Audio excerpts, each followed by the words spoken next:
Hello, students. I'm looking a little bit more myself today, every day that I'm home, looking a little bit healthier. Tomorrow we begin our e-learning experience together, but I'm making some of these lessons ahead of time and then dropping them just before your classes. This particular lesson is on Stephen Greenblatt. So while you were reading Shakespeare, you did Macbeth, you did Richard too. They're really good plays, and the school of thought, the way that we were supposed to kind of look at them academically, was called New Historicism. So there is an old historicism, believe it or not.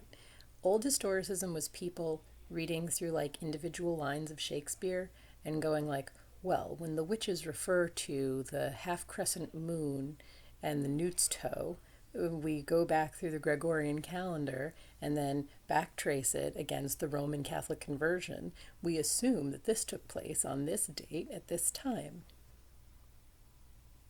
Sounds riveting, doesn't it? Old historicism was really about sort of tracking the accuracy of things, discovering what was and was not true, where things could happen. And I'm not saying there's not value to that, but it takes a special kind of person to be able to do that all the time.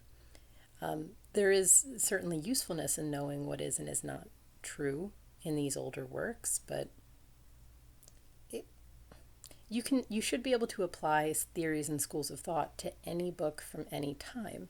So just because a book was written in the last 10 or 15 years doesn't mean we can't apply new historicism or historicism to it. And this concept of old historicism really was only being used in classical works. So it wasn't that useful for that many people. New historicism started evolving, and two of the kind of major players in it are Stephen Greenblatt and Hayden White. We're going to be going through both of them. Of the two, I would tell you that Stephen Greenblatt's the bigger deal. So in nerd red carpets, he'd be like the Brad Pitt. Like people would make way for Stephen Greenblatt. He's referenced a lot by other people. Like if you think about it, you have seen him referenced in your Frankenstein writings, your Handmaid's Tale writings. You saw him referenced in some of your Marxist writings. When you were reading criticisms, you saw the name Stephen Greenblatt. You also probably saw the name Harold Bloom. Those are just two really super duper big scholars of the last 50 years. So he's a big deal. Now, his criticism, resonance and wonder, is one of the big backbones of New Historicism. It's how we understand how to do it. I've attached it. You are welcome to read and review it. I find that students often miss his giant metaphor if I don't explain it. Like when I had students take it home and read it and come back in, they all thought they read it wrong because they were wondering why they were reading about a museum. But he basically couches his theory in this metaphor.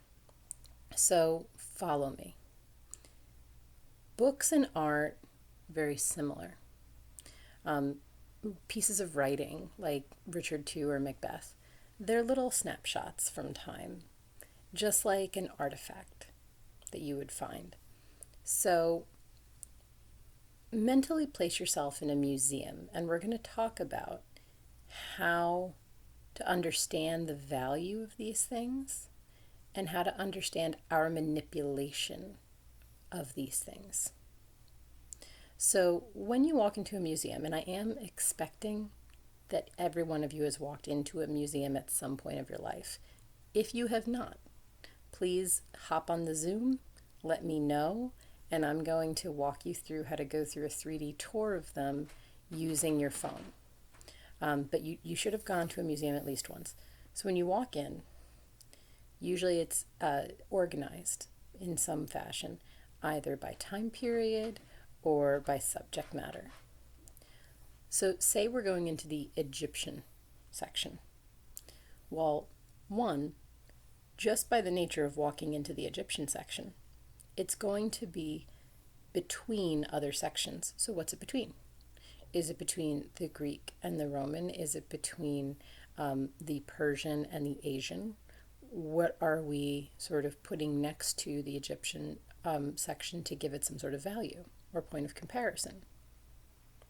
When you read Shakespeare, What do you read around it to give it some sort of point of comparison? How do you give it some meaning? How do you give it some value? Next point. When you're in the Egyptian section, I'm sure a lot of you would say you have a general, mild understanding of Egyptian culture. So you wouldn't be surprised by sarcophagi, you wouldn't be surprised by some of the writing, you wouldn't be surprised by some of the jewel tones, or some of the artwork, right? You would say you have a general knowledge of it. However, your knowledge is so general that it necessarily cannot be accurate, right? So you are trusting the museum to guide you in this process. It's a blind trust because you have no way of fact checking it, right? Even with the sort of modern marvel of our phones, how many of us walk into a museum and we're like Google fact checking whether the museum's done correctly? And I'll tell you, if you happen to know a certain subject really well, you can go into fairly reputable museums and something's done wrong. I have gone into fairly reputable museums and noticed that some of their medieval or early Tudor information is wrong. Like, I have noticed their Shakespeare information is wrong, but that's because I'm a huge nerd. It's because I have a particular set of skills, as Mr. Liam Neeson would say. So given that I have that really specific knowledge, I can instantly know that it's wrong. But in general, people can. And now I can't do that for every topic either. I can only do it for the topics that I have expertise in, right? So I am just as kind of blindly trusting of other things that I don't know well. So back to our Egyptian metaphor here. When we walk in, your first initial thought when you walk into that space and see all those materials is like, it's wonder, right? It's a sense of wonder. This is something so different. This is awe-inspiring. This is amazing. That's supposed to be the first feeling that hits you. Greenblatt says we should think about literature the same way. Like when you're reading Shakespeare, I know maybe not for some of you, but like when you read it, some of it should be like, wow, I'm reading Shakespeare. This is really cool. This is pretty. This is beautiful. Like, I know when I really got into Richard, I've mentioned that I find his speeches among the most beautiful in all of Shakespeare. Like, when you hear some of them, you're like, damn, this is very pretty. Like, it's almost distracting how pretty it is. That's a good feeling to have, right? Because if we don't have that experience where we feel awestruck by something, by a piece of art, we're just going to dismiss it. The other thing that a museum would strive to do is to create sort of a sense of resonance within us. So whatever we saw stays with us. It's a feeling that lingers, that we remember. There's a couple components to this, one of which is obviously like museums want you to come back because that's how they make money. But also the point of exposing you to these things is that it stays with you and creates a recurrence where you want to get involved with it again.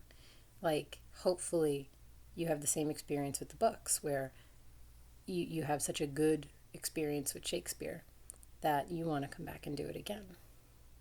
So that's why Greenblatt's article is called Resonance and Wonder, right? Because these are the primary feelings that we should be taking away. Now you'll notice neither one of them have anything to do with high accuracy. So Greenblatt would say it's not necessarily about the accuracy of what's going on, because it's more about constructing this museum-like environment. Like, how many of us would really know if early and late Egyptian artifacts were mixed in a museum? We wouldn't, unless there was a sign. How many of you would really know if Shakespeare mixed medieval and Tudor elements in a play? Probably not many of you. There's some minor times where, like, I noticed that he's giving a little bit too much credit to the medieval audience. He's giving them the edge on something that they wouldn't have had for another 100 years. But you kind of let it go. It's artistic merit, it's artistic license, and it's meant to really kind of attribute to that sense of resonance and wonder. It's not necessarily meant to be 100% accurate. When you're looking at Greenblatt, you're meant to sort of take away from it the importance of art and culture, right?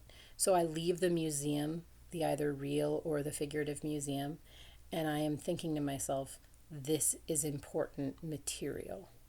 Like, you leave Shakespeare and you should be able to say, this is important material. It's very dependent on the viewer. So this is one of the schools of thought that is extremely dependent on personal sort of opinion. Like, some of you really may feel a deeper sense of wonder than others at Shakespeare. Some of you may feel a deeper sense of resonance. He goes into a lot of things as I review his piece here, making those concepts a little bit more elaborate, but it comes down to that. If you're interested, he actually goes through how you could take this idea and apply it to other things, like looking at Kafka during Nazism. Like, that could be something that some of you are interested in. But the metaphor of the museum is sort of the bigger metaphor that I want to make sure you get and understand. When you go through him, there's also an idea that things are sacrificed on the altar of art. So I will give an example from Shakespeare that you haven't seen. There's a character in Shakespeare based on an English king, an English prince. His name is Prince John. So historically speaking, Prince John became prince when his brother went away to the Crusades and left the two princes, the two little boy princes, home with their uncle. These two little boy princes mysteriously disappeared for a long, long, long time. They are known as the princes in the tower now. Their remains were eventually found, and it is widely believed that their uncle killed them. Now, that's what we know to be kind of factual. Those are the bare bones, thing of the case. I said in an earlier video about Richard and Macbeth, like, if you're in line for the throne, you always have a target on your back. Those little boys were the sort of thing sitting between the uncle and the throne, so he got rid of them. Now, even though there is nothing to indicate historically that he was a hunchback, Shakespeare took artistic license, made the guy a hunchback, and now you have real historicists who kind of go, well, maybe the guy was a hunchback. I mean, it's possible. It's not. Shakespeare sacrificed that guy on the artistic altar to create a deeper sense of resonance, of like villainous resonance with how evil he was, to create greater presence, to stick with the audience more. But it's not necessarily true, When you look at things like The Crucible, some of you may have, I've seen it come back out recently. They just did a new production of it in the city, so I don't know if some of you were sort of into that and seeing it. But in The Crucible, a lot of the girls involved in the Crying Witch in Salem were a lot younger than Norman Mailer made them. So they were 9 and 10, and Norman Mailer makes them 16 and 17. And therefore, when they're crying witch, they're sort of trying to manipulate these older men into being in relationships with them. And at 16 and 17, it comes off as much more sexually motivated, when in reality the girls were a lot younger, and it was much more about sort of petty power play and attention from their parents. They just wanted attention. Greenblatt would have you read Shakespeare and say, I appreciate what attention it brings to the historical time period, and creates that sense of awe and wonder, that staying power. And he would have you sort of be aware in the back of your head that it's not 100% accurate, but almost ask you what the wonderment factor is and whether it's worth the inaccuracies.